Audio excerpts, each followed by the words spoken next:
Salut l'équipe. Donc aujourd'hui, on va développer une petite application en trois prompts ensemble. On va voir la puissance du vibe coding. Donc en ce moment, on entend beaucoup parler du vibe coding, ça va remplacer les devs et ainsi de suite. C'est pas comme ça qu'on le voit chez Blackbox. Comment on le voit, c'est que le vibe coding, il va aider les entrepreneurs ou les créateurs d'idées à donner vie à leurs idées. Donc avant, on avait un prototype où on pouvait avoir un design, mais c'était pas utilisable. Là, on va pouvoir avoir une réelle application et le but, c'est de voir comment optimiser ces prompts pour pouvoir avoir le meilleur résultat. Parce que on m'écrit des fois aussi, j'ai testé tel outil, mais j'arrive pas à avoir quelque chose de concluant, quelque chose d'efficace, quelque chose qui va pouvoir être testable sur le marché. Donc, on va voir ensemble quelles sont les trois étapes à faire pour développer une application qui soit testable par nos utilisateurs en production. Donc, le petit contexte, j'ai trouvé un petit contexte bête et méchant, c'est par rapport au jeûne intermittent. Donc souvent, quand je fais le jeûne intermittent, je dois calculer mes heures, ok, à quelle heure, si par exemple j'ai décalé mon dernier repas, à quelle heure je dois manger et ainsi de suite. Donc là, je me suis dit, bah, je vais faire une petite application. C'est un cas d'usage qui est très simple, mais qui règle un problème réel, un besoin réel dans mon quotidien. Donc, le but, c'est pas de partir directement sur l'outil. Donc, on peut utiliser plusieurs outils. Il y a Bolt.new, il y a Lovable.dev, il y a beaucoup d'autres outils que je vous mettrai dans la description. Moi, j'ai décidé d'utiliser Bolt.new parce que j'ai plus d'utilisation avec cet outil-là, mais on peut utiliser beaucoup d'autres choses ou des outils un peu plus poussés comme Cursor, comme Windsurf, etc. pour les devs. Donc le but, c'est pas de commencer directement sur l'outil. Pourquoi? Parce que si on commence directement sur l'outil, on va lui laisser une trop grande liberté. Et ça, c'est la première erreur qu'on fait. La première erreur qu'on fait, c'est de tout de suite sauter sur la solution et ne pas bâtir son prompt initial de la bonne manière.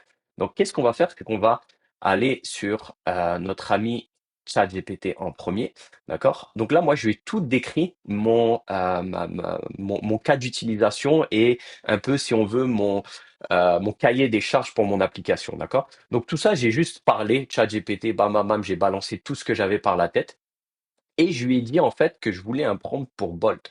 Et là, ce qui est très intéressant, c'est qu'il m'a donné quelque chose de beaucoup plus complet et je vous mettrai ça dans les commentaires pour que vous puissiez voir c'est quoi le résultat. Et je lui ai indiqué que une des contraintes, c'est que je voulais faire ça en trois prompts maximum. Donc, il a cette contrainte-là où il va pas falloir qu'il fasse 15 000 itérations. Donc, je lui ai expliqué vraiment ce que je voulais et on va voir quel va être le résultat. Donc là, je viens ici sur Bolt, je colle ça, hop. Donc là, il est en train de réfléchir et il va être en train de nous coder tout ça. Donc, on va accélérer un petit peu pour pouvoir voir à la fin ce que ça va nous donner. On se retrouve dans quelques instants. Bon, on revient. Donc là, ce qui est intéressant, c'est que directement, Bolt nous propose de pouvoir scanner ce code QR-là et avoir l'application directement disponible sur notre téléphone avec la technologie Expo. Donc c'est pas nécessairement quelque chose qu'on veut parce que moi, mon téléphone présentement, il est utilisé. On va aller voir l'application. Donc là, moi, ce que je lui avais demandé initialement, c'est d'avoir deux modes. C'est d'avoir le premier mode, comme vous allez pouvoir voir dans les commentaires, le premier mode, c'est de dire, OK, hier, j'ai mangé à quelle heure? Par exemple, j'ai mangé à 22 heures, d'accord? Donc aujourd'hui, si j'ai mangé à 22 heures, ben, pour calculer le temps écoulé jusqu'à maintenant, on va dire que là, il est 9h42. Donc j'ai presque jeûné 12 heures, d'accord? Donc là, ça, c'est le premier mode que je lui avais demandé. Et le deuxième mode, c'est un mode objectif. En fait, c'est de dire à quelle heure j'ai arrêté de manger hier, par exemple, je sais pas, 20 heures. Et mon objectif, c'est de jeûner 14 heures. Bon, bah, si j'ai arrêté à 20 heures, bah, je dois me rendre jusqu'à 10 heures le lendemain pour pouvoir atteindre cet objectif-là. Donc, ça, c'est quelque chose de très intéressant. Déjà, tout ce qui est le développement par LLM et ainsi de suite, ils ont beaucoup de mal quand on leur donne beaucoup de contexte. Quand on leur dit, je veux que mon application, elle fasse ça, elle fasse ça, elle fasse ça. Moi, dans mon prompt initial, ce que je lui ai demandé, c'est de me couper ça en tâches et en sous-tâches et que ça soit bien détaillé pour que le LLM, vous avez vu que ça a pris vraiment un certain temps avant d'arriver au résultat final parce que je lui ai découpé ça en tâches. Donc lui, qu'est-ce qu'il va faire? C'est qu'il va prendre chaque tâche et il va les développer une par une. On voit aussi qu'il a pris la liberté en bas d'ajouter de la durée et des objectifs, chose que je lui ai pas demandé. On pourrait rectifier ça. On va tester le premier mode. L'important, c'est que ça fonctionne. Donc, on va dire, par exemple, à quelle heure j'ai arrêté de manger hier. Bon, j'ai arrêté de manger hier, par exemple, à 20 heures. D'accord? Donc là, il est presque 10 heures. Donc là, il va me dire, ah, déjà, heure invalide. Donc il y a une vérification des heures. D'accord. Donc je vais lui mettre 20h00. Boum. On voit que là, il me dit que vous avez jeûné pendant 13h43 minutes. D'accord? Donc, il nous dit l'heure actuelle. Il nous dit même bon travail, plus que 3 heures pour atteindre 16 heures. Bon, intéressant. Moi, je lui ai pas dit que je voulais arrêter, que je voulais jeûner pas pendant 16 heures. Là, en fait, je viens de cliquer que dans Objectif, on peut avoir ça. Ça, c'est magnifique. Moi, je lui ai pas demandé ça. Il m'a bonifié l'application. Des fois, c'est ça qui peut être très intéressant avec les LLM, c'est que à la base, je vais pas demander certains features, mais lui, il me les a implémentés. Puis moi, je n'avais pas pensé à ça, d'avoir comme par exemple un genre de profil utilisateur où je vais lui dire combien d'heures je vais vouloir jeûner. Mais lui, il me l'a implémenté. Ben, ça, je trouve que c'est très intéressant, je vais le garder. Et c'est ça aussi qu'il faut se dire avec le vibe coding, c'est que moi, j'ai une idée. Je vais avoir par exemple déjà un prototype. Je peux même déjà avoir un dessin sur un papier où je peux avoir un Figma qui va être complété. Je vais lui dire de me l'implémenter. Mais je peux avoir cette petite phase créative où lui, il a une base de connaissances, le LLM, où il sait ce qui se fait dans les autres applications, ce qui ne se fait pas, c'est quoi un peu les codes UX, UI et ainsi de suite. Donc, il va prendre des fois une liberté de pouvoir implémenter ça. Et ça peut être intéressant et on peut gagner beaucoup de temps à faire ceci. Donc là, quand je reviens, donc durée, donc ça c'est le mode durée. Donc là, il nous dit que bon voilà, donc après je peux recommencer. Je peux dire par exemple, tu sais, je pourrais lui dire ah mais j'aimerais ça que tu puisses implémenter quand je mets ah vous voyez, quand je mets ici, hop, je vais dans accueil, mode durée, je mets 20h30. Hop, il me le fait. Donc, il a un texte qui va formater, etc. Vous voyez, il m'a ajouté des petits conseils. Donc ça fonctionne super bien. On peut tester aussi les cas d'erreur. Dans le sens où si on met, je sais pas, par exemple, on met qu'aujourd'hui il est 8 heures du matin, est-ce qu'il va pouvoir me le faire? Donc là, il dit que il a bien compris que si je mets 8 heures, c'est pas 8 heures hier, c'est 8 heures aujourd'hui. Donc il y a comme des petits trucs comme ça à tester. On va tester le deuxième objectif. Donc là, c'est de mettre la durée du jeûne souhaité. Donc par exemple, si je veux jeûner pendant 16 heures, d'accord, je fais calculer l'heure cible et là, vous voyez, là, ça fonctionne pas. Donc là, quand je me dis que par exemple, je veux jeûner pendant 16 heures, il me dit vous pouvez manger à nanani demain. Donc là, c'est pas vraiment ça que moi je lui ai demandé. By the way, je me suis trompé quand je vous ai dit par rapport au profil utilisateur. Donc là, il y a deux choses que je voudrais faire. La première chose à faire, c'est que ici, il me donne, par exemple, si je dis 20 heures, ok, si je mets ici 20 heures, continuer, mode durée. Donc là, il me dit que vous avez jeûné 16 heures. Donc là, je vais dire,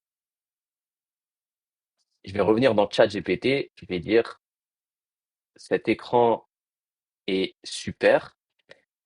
Par contre, il me dit de,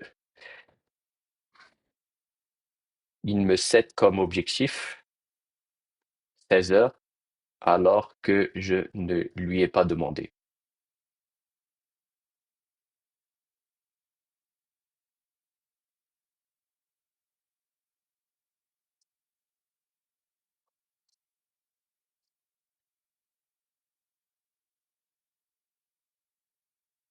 Donc là, je vais juste lui dire, OK, ça c'est parfait. Je veux juste que, un peu comme je vous ai dit, ça m'a donné l'idée de, ici, il me donne des conseils pour me dire, eh, ben, il te reste plus que 3 heures pour atteindre ton 16 heures. Mais moi, je n'ai jamais dit que je voulais avoir 16 heures. Donc, j'aimerais ça avoir une façon de personnaliser ça. Donc là, lui, il va me redonner ça, je vais le remettre dedans. Hop. Donc là, il va me copier ça, il va me le faire. Ici, je vais lui redemander ça. Donc là, il va me changer ce que je lui ai demandé par rapport à ça. Et ensuite, je vais aller sur le mode objectif parce que je trouve que ça fonctionne pas bien. Par exemple, si je mets 12 heures ici, je fais calculer l'heure. Il dit, vous pouvez manger à 8 heures. Parce que ici, je lui ai dit qu'en fait, le dernier repas a été mis à 16 heures. D'accord? Donc, par exemple, ici, hop, si je lui dis que j'ai mangé à 22 heures, il va me changer tout ça. Donc, je vais voir après ça. On revient dans 30 secondes une fois qu'il aura implémenté ce feature. Donc, nous revoilà avec l'application. Là, ce qui va être très intéressant de voir et ce qu'il faut faire attention avec le vibe coding, c'est que des fois, le LLM prend la liberté de modifier certaines choses. Et ce qui est très, très important de vérifier, c'est est-ce que les fonctionnalités implémentées précédemment sont toujours fonctionnelles. J'ai eu par expérience des fois où j'implémentais un feature, ça fonctionnait super bien. Après, je demandais au LLM de me faire une modification sur, par exemple, un autre feature ou ce feature-là. Et ensuite, le feature initial était brisé. Donc le but, c'est pas d'avoir une nouvelle fonctionnalité fonctionnelle, mais la précédente ne fonctionne pas. Donc il faut toujours revérifier si ça fonctionne bien. Donc là, on va aller voir déjà la première des choses. Donc là, les paramètres, il m'a ajouté des paramètres, un niveau 12 heures, 14 heures, 16 heures et ainsi de suite. Donc là, si je vais dans durée, maintenant que je mets par exemple que j'ai arrêté de manger à 20 heures, je fais continuer et je fais le mode durée. Donc là, il me dit objectif personnel, ça marche bien. Maintenant, on va essayer de faire un paramètre débutant et on va retourner dans la durée. Donc là, je vais mettre 20 heures. Hop. Et là, je vois que l'objectif personnel ne fonctionne pas. Donc ici, dans les paramètres, ah, j'ai pas sauvegardé. Vous voyez? C'est pas quelque chose qui est très user-friendly, mais ça fonctionne. D'accord? Là, il m'a donné des petits tips, c'est quand même intéressant. On pourrait faire en sorte que, par exemple, lorsqu'on clique sur un paramètre, ça fasse en sorte que ça se sauvegarde automatiquement. On pourrait faire aussi en sorte, on peut vérifier que si on refresh la page, d'accord? Donc là, il est en train de me démarrer l'application. Ça va prendre un instant. Hop. On pourrait faire en sorte que lorsqu'on clique sur la plage, vérifier si les settings sont toujours sauvegardés dans le navigateur, sauvegardés en mémoire. Donc là, on peut regarder paramètres. Oui, ils sont bien sauvegardés en mémoire. Donc ça, c'est cool. Sinon, on aurait pu lui demander. Donc là, par exemple, il a bien vérifié que l'objectif. Donc là, ce qui est bien, c'est que si on va refresh notre page au cours de la journée, on va toujours revenir avec le calcul qu'on a seté. Ici, là, on voit en mode objectif. Donc, par exemple, moi, mon objectif, c'est de jeûner 14 heures. Donc, lui, il sait que à l'accueil, j'ai fait mon dernier repas à 20 heures. Donc là, si je fais ça, je calcule leur cible. Il va dire, vous pouvez manger à 10 heures. Donc, dernier repas et ainsi de suite. Et si je fais recommencer, il va me dire, par exemple, de recalculer cette heure-là. Donc, il me dit, calculez leur cible. Vous pouvez manger à midi. Donc là, il y a quand même des choses qui sont très intéressantes à voir. Il a pris une responsabilité de faire des ajouts, d'implémenter du UI, du UX. Ce qui est très intéressant, c'est de voir, OK, j'ai un besoin. Moi, personnellement, j'ai un besoin. Je ne suis pas développeur. Comment je peux faire pour arriver à mes fins? Et moi-même, qui est un développeur senior expérimenté, pour faire ce genre d'application, ça peut me prendre un week-end. Ça pouvait me prendre un week-end. Là, je l'ai fait dans une vidéo de 5 minutes, 5 à 10 minutes. J'ai réussi à avoir mon besoin.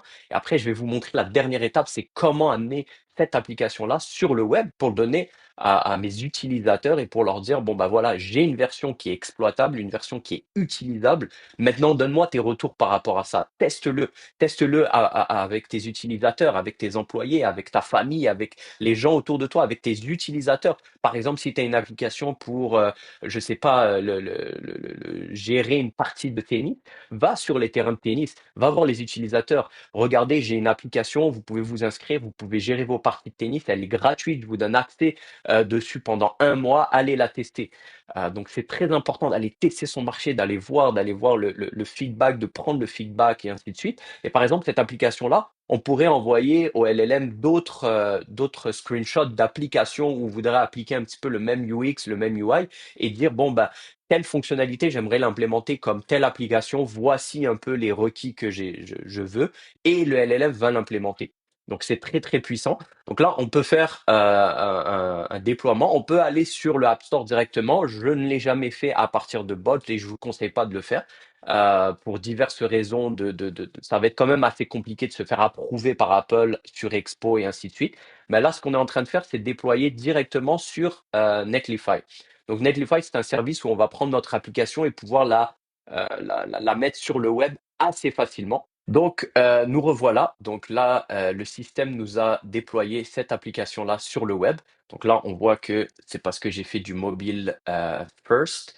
En faisant ça, bah, ça va me mettre directement, ça va prendre tout l'espace. Donc là, quand je vais aller sur mon application, je vais pouvoir voir ici par rapport à l'URL donnée, je vais pouvoir accéder sur mon téléphone. Et ce qui va être très intéressant, c'est par exemple sur Safari, vous allez pouvoir faire ajouter à l'écran d'accueil et ça va vous faire une application. Donc ça va vous donner le feeling d'une application directement. Euh, Vous avez en fait développé votre première application. Ce qu'il faut retenir dans cette vidéo, qui est, je le sais, un petit peu longue, mais ce qui est très important de retenir, c'est je suis parti d'un besoin personnel. À chaque fois, je prends ma calculatrice. Il est 20 heures, ok, de 20 heures à 24 heures, donc j'ai 4 heures et maintenant il est, par exemple, il est midi, combien d'heures j'ai si je veux jeûner 16 heures et de calculer à chaque fois avec ma calculatrice mentale. Maintenant, j'ai une application. Je fais juste c'était à chaque fois de dire, par exemple, c'est quand mon dernier repas, je le sais. Et puis après, je peux décider, ok, c'est quoi mon objectif? Est-ce que aujourd'hui j'ai envie de jeûner un peu plus, j'ai envie de jeûner 18 heures. Bon, bah, je vais aller ici et je vais taper 18 heures et je vais calculer combien de temps ça me prend. L'objectif, c'est d'avoir quelque chose, je le répète, dans ses mains très rapidement et de le tester avec les utilisateurs très rapidement. C'est aussi de donner vie à son idée. Des fois, on a une idée dans notre tête, des fois, on a dessiné des petites choses sur le coin d'une table, etc. Tant qu'on l'a pas dans les mains, tant que nous-mêmes on l'a pas expérimenté, ça peut être très flou, très vague de savoir est-ce qu'on est dans la bonne direction. Donc, ceci n'est pas l'objectif d'avoir une version vraiment qui va être déployable sur le App Store, d'avoir une version qui va être utilisée par des centaines, voire des milliers d'utilisateurs. On n'est pas encore rendu là. Mais l'objectif, c'est d'avoir quelque chose d'utilisable, quelque chose de concret, quelque chose où quand je vais l'avoir dans mes mains, je vais pouvoir me dire, ouais, là, je suis certain, j'ai validé avec mes utilisateurs, j'ai validé avec mon marché que mon application faisait du sens.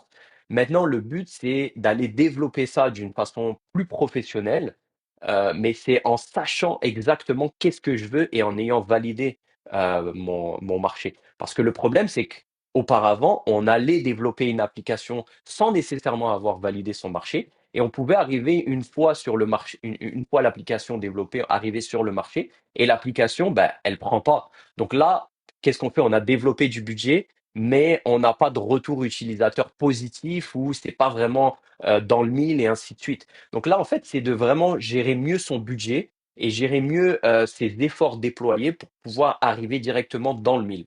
Donc moi, je vous conseille d'itérer sur vos idées. J'aimerais ça si vous développez une application, que vous nous mettez le lien, vous nous mettez un bref descriptif de votre application, c'est quoi le but de l'application, nous mettre le lien, puis on pourrait itérer dans les commentaires de voir, ok, est-ce que ça fait du sens et ainsi de suite. Et puis chez nous, chez Blackbox, on vous aide à bâtir cette application et de passer d'une version prototype à une version MVP, donc à votre première version qui peut être déployée sur le marché.